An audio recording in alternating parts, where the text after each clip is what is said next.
Selamat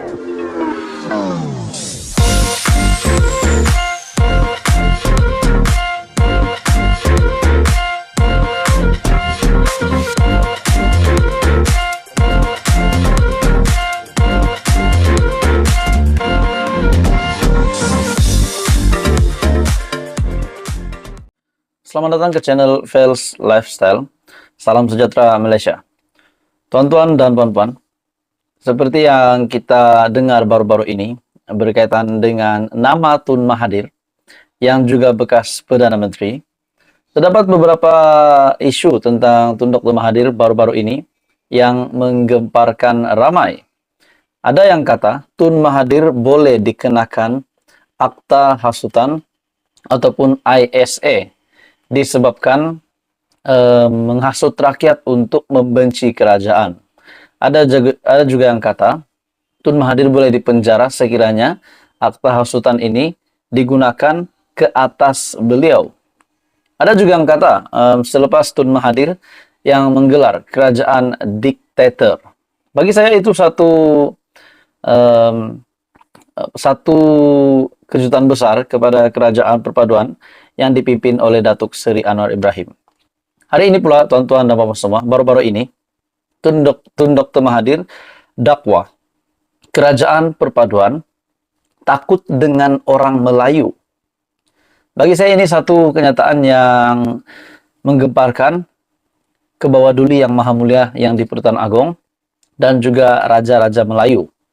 Dalam kenyataan ini, dalam artikel ini, Tun Dr. Mahathir dakwa kerajaan perpaduan takut dengan orang Melayu. Program proklamasi orang Melayu yang digerakkan Jawatan Kuasa Proklamasi Orang Melayu bukan agenda mana-mana parti politik. Sebaliknya, ia hanya untuk menyatukan orang Melayu yang semakin berpecah pada masa ini. Pengerusi Jawatan Kuasa itu, Datuk Marzuki Yahya, berkata program itu diadakan untuk memberi kesedaran kepada orang Melayu mengenai situasi politik negara masa kini. Kami tidak mewakili mana-mana parti politik. Sebaliknya, gerakan ini hanya mahu menyatukan orang Melayu yang kini semakin berpecah akibat politik negara, katanya pada sidang media Jawatan Kuasa Proklamasi Orang Melayu di sini. Dalam pada itu, saudara-saudara, Marzuki juga berkata, maklumat terkini, pergerakan Jawatan Kuasa Proklamasi Orang Melayu akan dihebahkan kepada semua rakyat melalui pelbagai saluran, termasuk media sosial. Ditanya peranan bekas Perdana Menteri, Tun Dr. Mahathir Mohamad dalam Jawatan Kuasa itu, beliau berkata, Dr. Mahathir hanya penasihat kepada gerakan itu. Sementara itu, Dr. Mahathir dalam ucapannya pada majlis sama memuji tindakan kerajaan perpaduan yang progresif membantras kegiatan rasuah dalam kalangan pemimpin negara. Namun, saya sedikit terkilan, tindakan hanya diambil jika mereka adalah parti pembangkang. Kerajaan harus sedar, pesalah rasuah ada di mana-mana, termasuk dalam pemimpin kerajaan. Dr. Mahathir berkata, kerajaan tidak perlu takut dengan Jawatan Kuasa Proklamasi Orang Melayu sehingga enggan membenarkan mereka membuat perjumpaan. Mengapa perlu takut dengan saya yang kalah 125 kursi pada pilihan raya umum ke-15 yang lalu? Bukan kalah sikit, deposit pun hangus semua. Itu pengakuan daripada Tun Dr. Mahathir. Dr. Mahathir mendakwa pentadbiran kerajaan kini lebih zalim daripada penjajah British kerana ketika pemerintahan British, orang Melayu masih boleh berkumpul dan bersuara.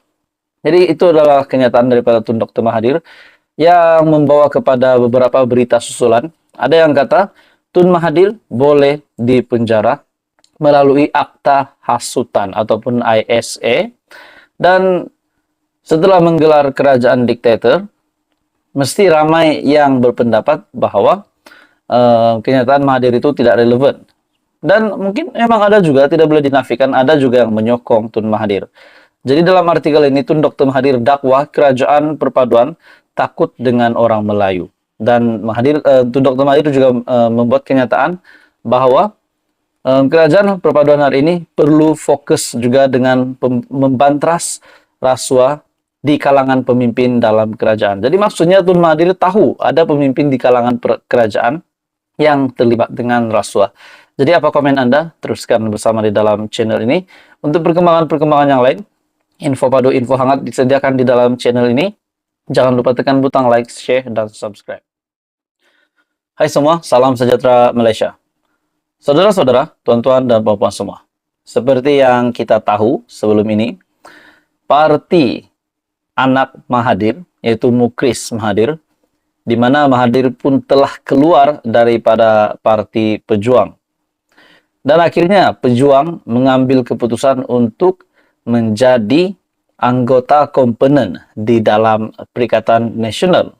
Telah mengantar surat kepada Muhyiddin Yassin, kepada Timbalan Pengurus CPN Tan Sri Abdul Hadi Awang, dan juga kepada Parti Gerakan. Jadi pada akhirnya, tuan-tuan dan bapak semua, mungkin ini adalah keputusan Pejuang untuk talian hayat mereka, untuk menyelamatkan kapal mereka, dan mungkin untuk talian hayat untuk Parti Pejuang di masa-masa akan datang, perjuangan-perjuangan parti itu untuk masa akan datang. Mereka memilih Perikatan Nasional. Pada akhirnya, Setiausaha Agung Perikatan Nasional Datuk Seri Hamzah Zainuddin telah membuat keputusan untuk menolak Pejuang masuk dalam Perikatan Nasional. Jadi timbul pertanyaan, kalau Pejuang sudah ditolak, di manakah Pejuang akan pergi? Adakah Pejuang akan mahu tiba-tiba menyertai Pakatan Harapan, menyertai Kerajaan Perpaduan hari ini? Walaupun mereka sudah memang diketahui ramai, satu Malaysia sudah tahu Pejuang memang sudah ditolak oleh Perikatan Nasional. Jadi apakah yang akan dilakukan oleh Mukris Mahathir? Jadi bagi saya ini satu lagi kejutan besar kepada keluarga Tun Mahathir, disebabkan Parti Pejuang yang telah ditinggalkannya itu akhirnya dipimpin, diterajui oleh Mukris Mahathir. Dan kita tahu Mahathir sendiri telah kalah, mereka telah kalah sejumlah 125 kursi semasa PRU 15. Hari ini pula saudara-saudara, apa yang berlaku? Setelah Pejuang ditolak, Pejuang terkilan, hasrat tidak disambut oleh Perikatan Nasional. Dalam satu artikel dari Sinar Harian, Parti Pejuang Tanah Air terkilan apabila hasrat mereka untuk tidak memecahkan undi orang Melayu tidak disambut oleh pemimpin Perikatan Nasional. Setiausaha Agung Pejuang Datuk Amiruddin Hamzah berkata, pihaknya dimaklumkan permohonan parti itu akan menyertai Perikatan Nasional ditolak. Amat mendukacitakan apabila iltizam dan matlamat kami tidak disambut oleh pemimpin Perikatan Nasional. Pejuang akan sentiasa kekal dalam arena politik negara walaupun permohonan itu ditolak. Persoalannya bagaimana Pejuang untuk kekal dalam arena politik tanah air kita di Malaysia setelah mereka ditolak oleh PN. Adakah mereka akan berusaha untuk bergerak sendiri tanpa bernaung di mana-mana gabungan?